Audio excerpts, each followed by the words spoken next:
Hey all, it's Tommy the Butcher for Wise Guys Barbecue with another video for you today. You know, it's November and November means only one thing, Thanksgiving. So we've got something for you so you can gear up for your Thanksgiving dinner this week. We did a bacon lattice roast turkey with our own recipe Italian stuffing muffins. You're really gonna wanna see how we did this, and I'm gonna show you how you can do it at home. But before we get started, please like, share, subscribe, ring that notification bell so you won't miss an episode. Stick around, we're cooking together. So we got about a 16-pound turkey. It's been brined. It's been brined for 48 hours. So we've got all that flavor imparted in there. And we're not gonna be doing the brining process for you today in this video, but stay tuned. Next week, we'll have that up for you. Tony Two Smokes will be coming in and he's gonna actually do the brining process so you can see exactly how we did that. So where are we going with this? We've got an oven preheated to 425 degrees. And what we're gonna be building is a bacon lattice. So I got one strip of bacon down. Now, if you watch what I'm doing here, when you look at the bacon, sometimes you'll end up with a wide end and a narrow end. When we're placing the strips of bacon to make our lattice, it's very important to go every other. So we got a narrow and a wide and a narrow. Keep alternating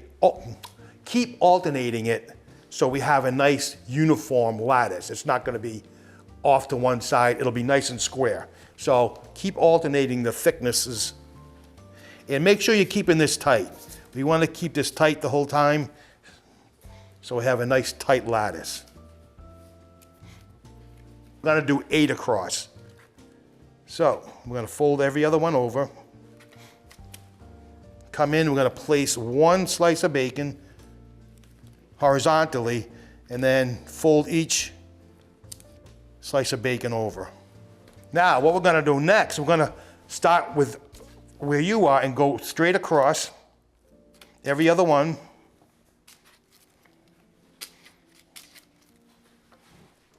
And we'll put our next slice of bacon and make sure you get these tight. As you can see, as you continue doing this, little by little, you're gonna get there. So, across, cross, cross, cross, one more slice. Bring it down, down. Okay, there's our bacon lattice, it's all done. What we wanna do at this point is kind of like press on it to kind of spread it out a little bit.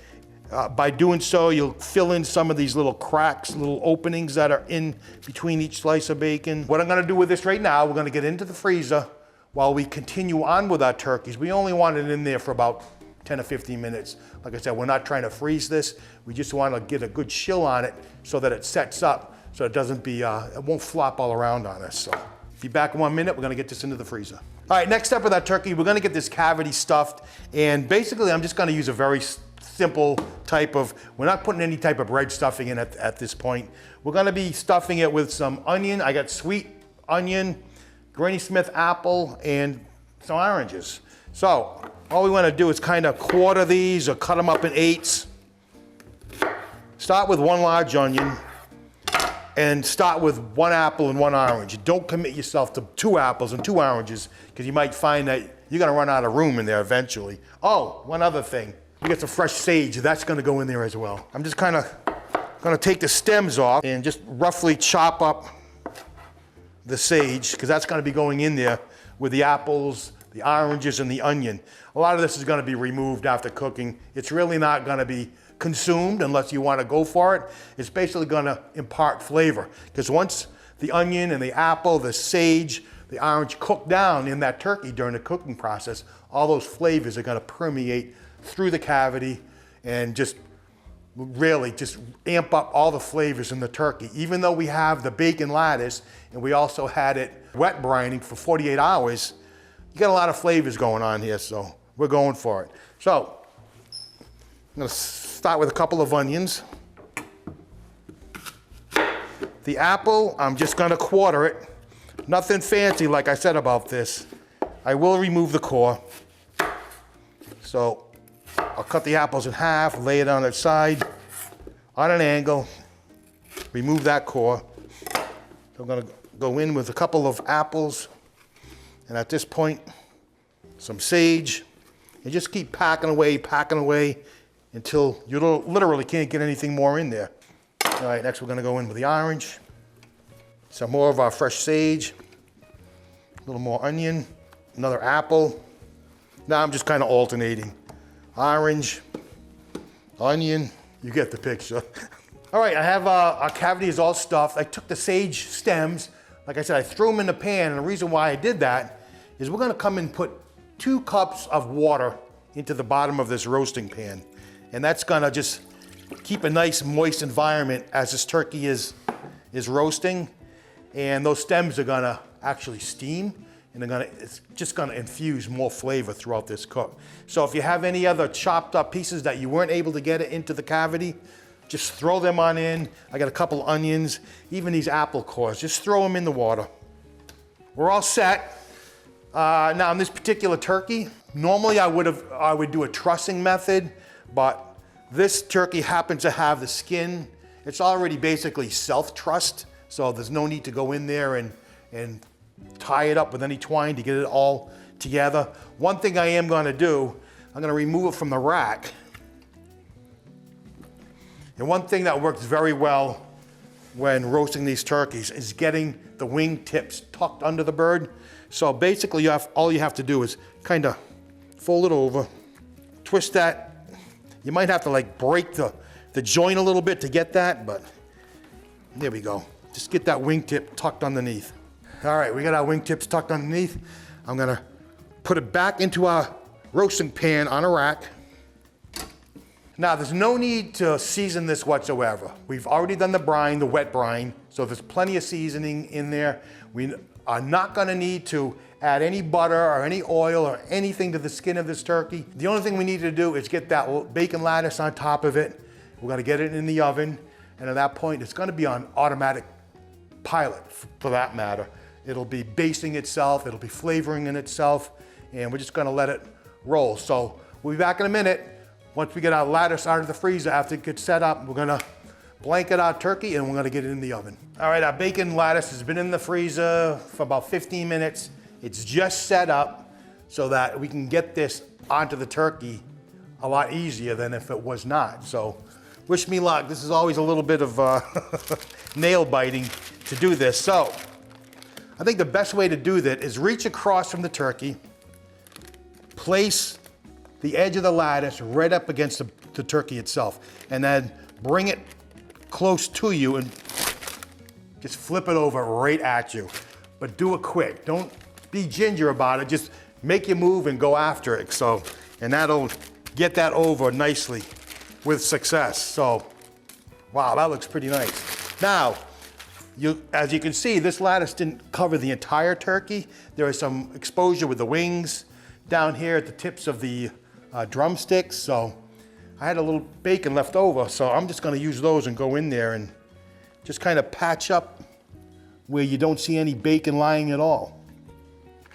Now, if some of this slides off, nothing to worry about. I'm just using some of the bacon we had left over to just kind of cover up as much as possible. And hopefully that'll maintain itself in place, and if it doesn't, it doesn't. So that's it. We're all set to go. We've got our oven preheated to 425. Gonna get it in the oven for 20 to 30 minutes, and that'll allow this bacon to kind of crisp up somewhat. And then we're gonna reduce the heat to 325 and cook the remainder of the time at 325. So let's get that in there. All right, so we have our turkey in the oven. It's at 350, it's purring along. Now we're gonna get on to the next step. But before I get working on this, you know, what's your favorite item on the Thanksgiving dinner table besides the turkey? I'm sure most of you are either gonna say the mashed potatoes or the stuffing. As far as I'm concerned, stuffing is number one. That rules. So when it comes to Thanksgiving, I like to put a little thought and a lot of effort into the stuffing. So we're gonna get working on a special stuffing. It's gonna be a Wise Guys barbecue stuffing. It's not your typical stuffing. It's got an Italian twist on it. So we're gonna get started, and I'll mention what the ingredients are as we go along, because some of these ingredients are a little unusual, but we're gonna start off with, I got a pan heating up here. I got a couple tablespoons of extra virgin olive oil.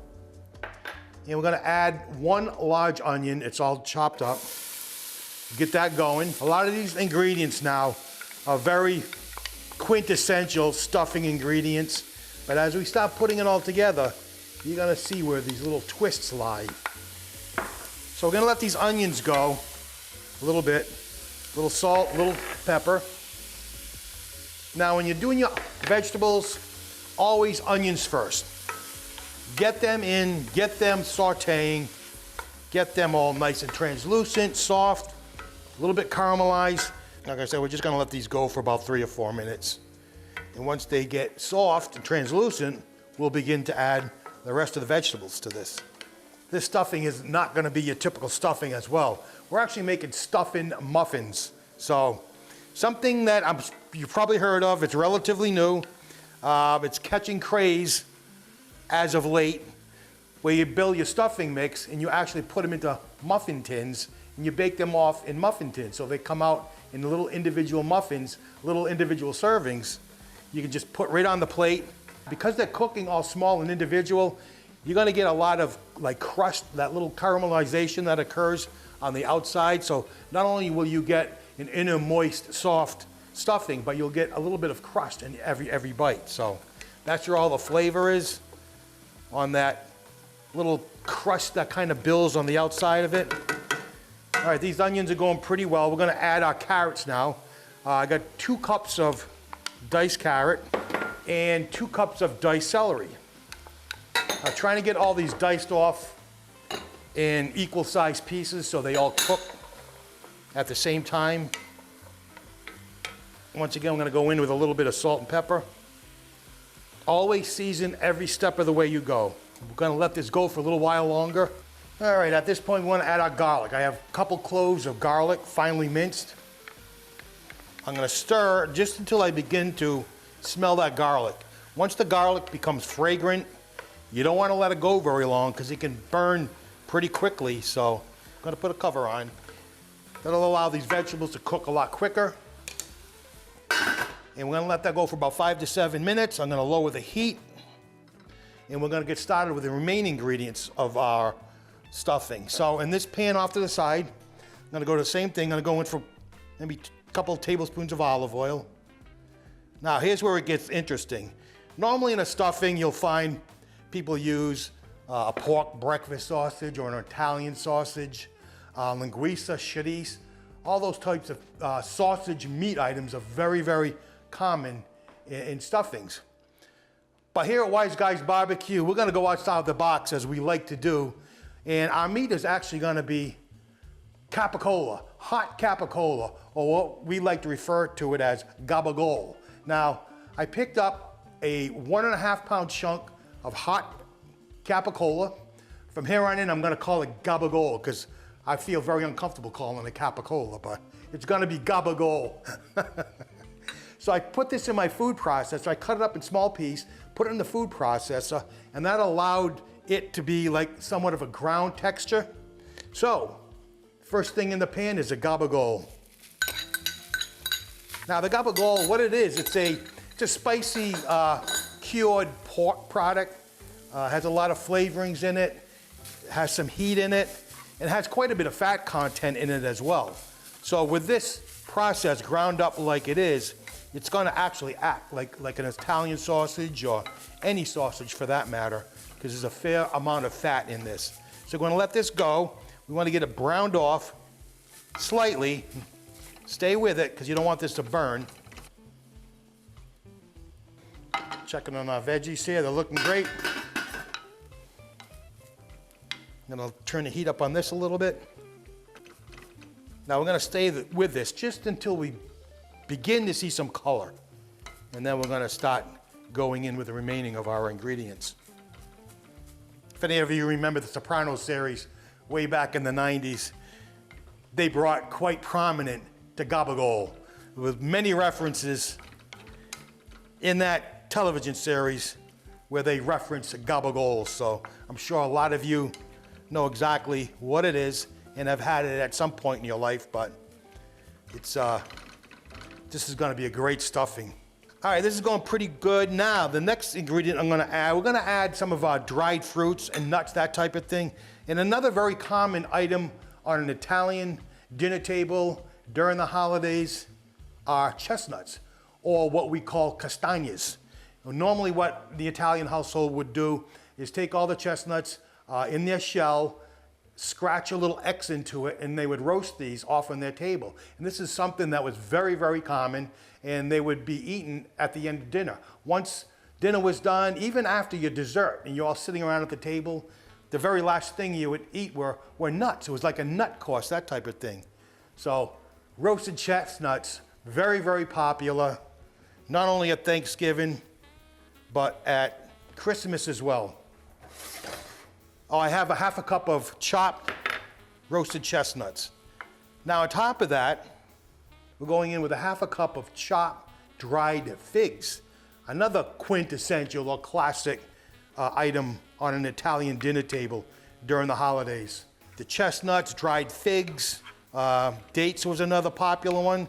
So we're going in with the dried figs. That's going to give a nice little sweet component to this, as well as give it some texture as well. So we're gonna let that go. Next, we're gonna go in with probably what's in every stuffing, sage, fresh chopped sage. You have a quarter cup of fresh chopped sage. And to that, we're also gonna add a quarter cup of fresh chopped parsley. Gonna get this all mixed up well. Now, I'm not gonna go in with any seasoning to this at all. No salt, no pepper.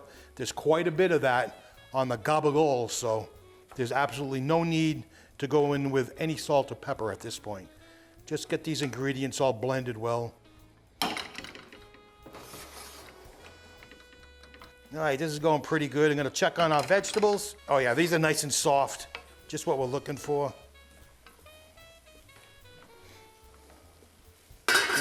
Turn the heat off on the vegetables and just stay here with the Gabagool. All right, we're good to go. All right, a heat's killed. We have no heat in any of these pans. I'm gonna go in with the meat, Gabagool, fig, chestnut mixture. Get it all in the same pan. Now we're gonna get it all incorporated. All right, at this point, I'm gonna check for seasoning, but I strongly feel it's not gonna need it. With that Gabagool present, there's quite a bit of salt and pepper in that. Just as I thought, it's fine. Okay, we're gonna let that cool down for a few minutes, maybe 10 to 15 minutes before we continue on, so stick around, don't go anywhere. All right, we're moving right along. Stuffing mixture, well, the meat mixture has cooled down, so now we can begin to put it all together. So, first thing we're gonna do, I have a bowl with 5 whole eggs. Gonna get these beaten up. And to that, I'm gonna be adding half a cup of buttermilk. Our eggs and buttermilk are all ready. Next, I have 3 cups of, this happens to be Italian bread. We're doing a wise guy style Italian stuffing muffin, so of course, you gotta use Italian bread. So I have 3 cups, removed all the crust, and then cut it up into maybe 1/2-inch dice cubes. So we're gonna go into a large mixing bowl. Then we're gonna take all our meat mixture and get all that in there. Everything's coming together now. All right. Get this tossed up a little. And finally, we're gonna go in with our egg and buttermilk mixture. This is gonna be the binder. It's gonna keep everything nice together while it's baking off in those muffin tins. So I'll get this all combined. Okay, you wanna mix this well, take your time with it, because not only do you wanna get everything, all the ingredients incorporated, you wanna keep mixing it until you can see the bread begin to absorb some of the egg, some of the moisture that's in there. And once you see that happening, we're ready to finish up stuffing before we get it into the oven. I'm gonna let that sit for a few minutes and absorb. All right, I have like I said, I have a 12 muffin tin. It's all buttered. You can either use butter or like a spray oil, anything like that. But get it all lubricated. And as you can see, this is gonna work much better with your hands rather than a spoon, because you can pull this off in no time. So get it in there, pack them down tight.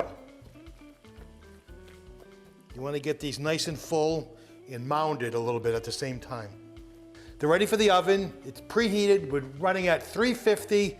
We're going to let them go for about a half an hour and then check on them to see how they're coming along. We're just going to wait till they get nice golden brown, but 350 for about a half an hour. All right, see you in 30 minutes. All right, our Italian stuffing muffins have cooled down, and now we got to get them out of these trays. So I'm going to show you probably your best bet to get them out of there is grab a cookie sheet, a baking sheet, get it on top, and hopefully, if all goes well, we're going to flip these and they'll all come out. Tap on them a little bit.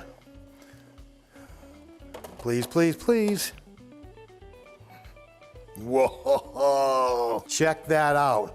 Now, some of these don't have the color that the tops have, so I'm gonna flip these over. There's our little individual Italian stuffing muffins. They're gonna go great on the side as a side dish to our roast turkey. All right, there you have it.